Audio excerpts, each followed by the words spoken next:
There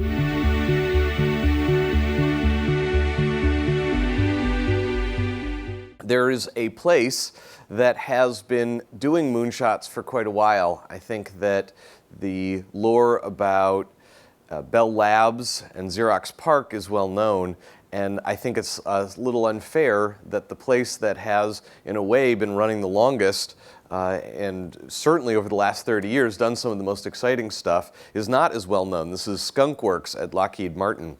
But they are on a mission to take real moonshots, to do radical things on a regular basis. And so I'm excited not only to hear about what Charles is going to tell us. I think this particular moonshot is extremely exciting, but I also think it's great to see that there is a place in the world that is doing this on a regular, systemized basis. Welcome to Solve for X, Charles. Can't wait for your talk. Yeah, thank you. So, you know, at the Skunkworks, we very seldom get to talk about what we do behind closed doors. So, you know, I'm really excited to be able to share with you a project that we've been working that might be able to bring energy for everyone.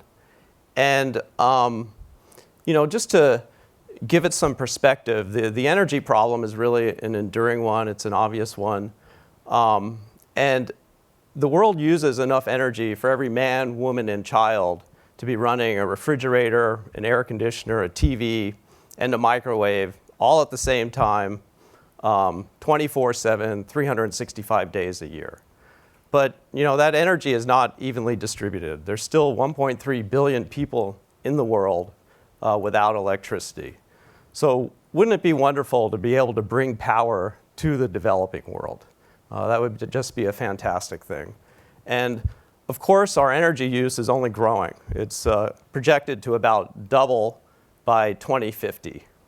And to try to meet some of those needs, there's like a whole bunch of coal plants that have been proposed and are in the planning stages. So not only are those going to cost significant capital to build, about $4 trillion, but also going to have a significant impact on our health and on our environment. So an approach that people have looked at really since the early 50s, which is a zero-emission approach to generating energy, is fusion. And in fusion, what's depicted here is really the simplest fusion reaction to achieve. And so what you do is you bring together two isotopes of hydrogen, deuterium and tritium.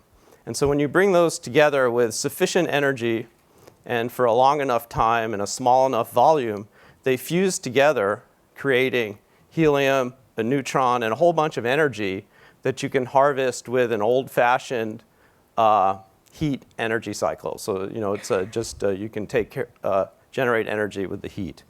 So in addition to being zero emission, fusion has a lot of other benefits. Its energy density is 6 orders of magnitude greater than oil, and the fuel is very low cost and quite plentiful. Deuterium comes from seawater. You can buy bottles of it on the internet for a few $100.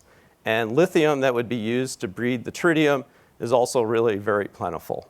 And this fuel, there's no proliferation issues, so you can't make a bomb out of this material. And there's no meltdown risk. So you take away the input energy to the fusion reaction, and the reaction stops immediately. And you know, there's very, very little long-lived radioactive waste. So, you know, because of the promise, there's been really since the early 50s, lots of work on developing different fusion concepts. But there's really one approach that has come to dominate the fusion community, and that's what's called a tokamak. And there's been more than 200 tokamaks built across the world to date. They've come closer to being able to generate more energy out than energy in than any other approach. But the physics of a tokamak lead to a really enormous size. So what's depicted here is the current major tokamak effort going on, which is the International ITER project being constructed in the south of France. This thing was started at a summit between Gorbachev and Reagan. So it's been a long time getting to this point.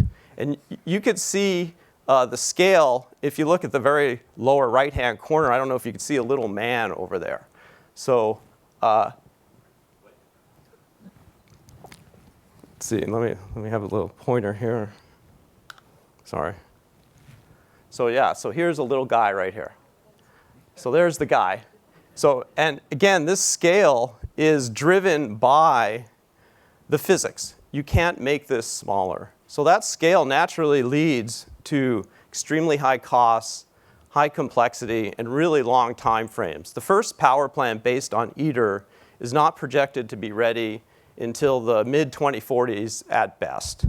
So, you know, what if there was another way of doing this? If you weren't hampered by the physics of a tokamak, and you were able to generate fusion in a compact form factor, something that would generate 100 megawatts of power, enough power for a small city of 50 to 100,000 people, and something that would fit on the back of a truck.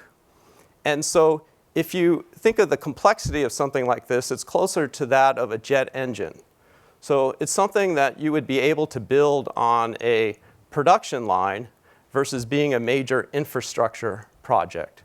And so we can all imagine the benefits to the world of having a virtually unlimited zero-emission energy source. We would be able to provide decentralized power for the developing world. We would have plenty of energy for desalinization, so we could have clean water. We'd have a base load for an electric transportation system.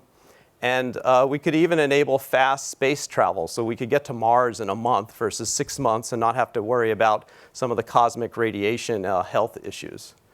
So, you know, we really think at Lockheed that we can make this a reality. And so what we've done is we've built upon the past 50 years of fusion research and created a brand new way of generating fusion that's very suitable for a very compact form factor. And in my mind, this is a perfect example of the adjacent possible, where you take different parts of things that already exist to come up with something new. And so we've had you know, I really can't say enough about the brilliant, fantastic, dedicated team we've had working on this. Some of them are pictured here in our lab. Including the inventor on the very right is Tom McGuire. He's the guy who's come up with our brand new concept. And so you could see in our lab in the background, you could see our experiment, which is a cylindrical shape. It's about 1 meter in diameter by about 2 meters long. And so an actual 100 megawatt reactor would be about twice that size. And so in our experiment, what we do is we put in deuterium gas, and then we heat it up with RF energy. And so that generates a plasma that the magnetic fields hold and confine. And so what we do is we look and we see how that plasma evolves over time and how well it's confined, what temperature it can get to, and seeing if that matches what our predictions and our analysis says how the plasma behaves. Basically, we're taking a look at how the joule seconds per cubic meter are changing over time and seeing if those conditions are what are needed for fusion. And so you could see on the right is during an experiment inside our chamber. And you can see the plasma. And then what you see here, this is a coil inside. This is one of the magnetic coils inside. And then you can see the plasma following the magnetic field lines exactly as predicted. So this configuration is something that's called a high beta configuration. And what that refers to is the ratio of the magnetic field pressure to the pressure of the plasma that wants to expand out. So in this type of configuration, the magnetic field increases as you're going out from the center of the plasma. So as the plasma wants to expand out, it encounters a stronger and stronger magnetic field that tends to push it back into place. And so it does that until it reaches an equilibrium point. And we have a beta of almost 1 in our configuration, which is in sharp contrast to a tokamak. In a tokamak, it's that rotating plasma that generates the magnetic field itself. And so in that case, the magnetic field actually dies out as it goes away from the center of the plasma. And so there's, the plasma will expand. As it expands, it encounters a weaker and weaker force, so it tends to go unstable. And that's one of the, like the major issue that has plagued tokamaks over the years. And it's a negative feedback loop as well, because as the plasma expands in the tokamak, the magnetic field gets weaker and weaker, leading to more instability issues. In our case, again, the magnetic field is stronger as you're going out, and it pushes the plasma back in. Additionally, we have very few open field lines, so there are hardly any paths for the particles to be able to leak out of the system. And then another important consideration is the curvature of the magnetic field lines. You want to have what's called good curvature, which is like kind of an arch shape that is very good at, again, keeping the magnetic field lines and the plasma, the way the plasma flows contained in. So in what we've come up with, we've been able to combine together these three factors: very high beta,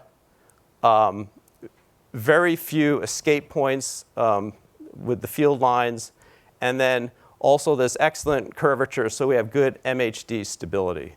So, you know, and we think this is a,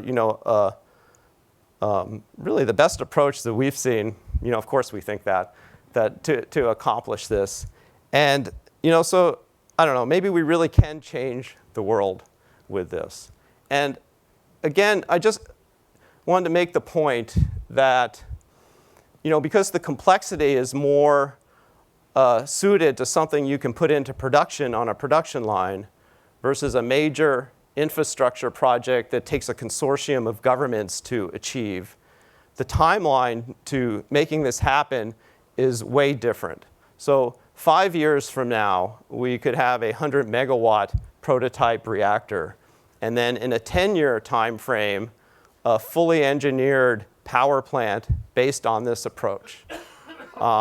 And so if you look at the sort of the bigger picture of what that means, is that, you know, the fact that we could be ready with a power plant in 10 years would enable us to meet global electricity demands by around the 2050 time frame, in time to have a significant impact on our climate. And you know, you contrast that with the current approach of the fusion community, where they would not be able to meet global electricity demands until sometime close to the turn of the century, when it might be just a little too late. So, you know, it's when we can provide energy for everyone, you know, it's interesting to think about what the far-term impact will be of that. And, you know, I like to think about what's going to happen when the whole world is first world, and what new interactions are going to be possible when that happens. You know, this rising billion people. And then also, you know, what new adjacent possibles are going to be possible that are not, we can't even imagine now because the pieces don't exist yet. And so, you know, what I like to think is that, you know, there's really only one guarantee, and that's if we don't try, nothing is going to happen. And I think it really behooves us to try to make this happen. And, you know, it takes a persistence of vision. That's it. Thank you.